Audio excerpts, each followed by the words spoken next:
दोस्तों आप देख रहे हैं अमेजिंग फैक्ट 2.0 और एक बार फिर से आप सभी को अमेजिंग फैक्ट 2.0 चैनल में स्वागत है। दोस्तों आखिरकार मनीष कश्यप तमिलनाडु पहुंच ही गए और देखिए जब बिहार के मजदूर से पूछे कि आप होली में अपना घर क्यों नहीं जा रहे हैं तो देखिए ये मजदूर कितना दर्द भरी बात बोले हैं। बिहार गवर्नमेंट से दिक्कत है आप लोगों को? एकदम 100%। अच्छा, बिहार सरकार को आप लोगों के लिए क्या करना चाहिए? बिजनेस अगर दे देगा तो कुछ भी नहीं, 20 का जगह 10 भी अगर वहाँ पे कमाएंगे तो खुश रहेंगे। हाँ।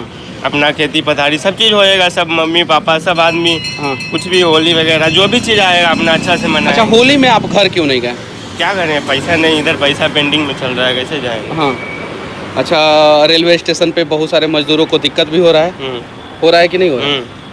अच्छा, आप लोग कभी रेलवे स्टेशन पे गए कि नहीं इस बार होली के समय में? नहीं, अभी इस बार नहीं। तो दोस्तों क्या बिहार सरकार को बिहार में ही बिहारियों को नौकरी देना पड़ेगा? नीचे कमेंट करके जरूर बताइएगा। और ये भैया बिल्कुल सही बोल रहे हैं कि भले बिहार में कम पैसा मिले लेकिन अपना जिंदगी आजादी से जिएंगे। तो दोस्तों ऐसे ही वीडियो डेली देखने के लिए हमारे इस चैनल को सब्सक्राइब करके बेल आइकन को दबा लीजिएगा। मिलते हैं आपसे फिर एक नए वीडियो में, तब तक के लिए जय हिंद जय भारत।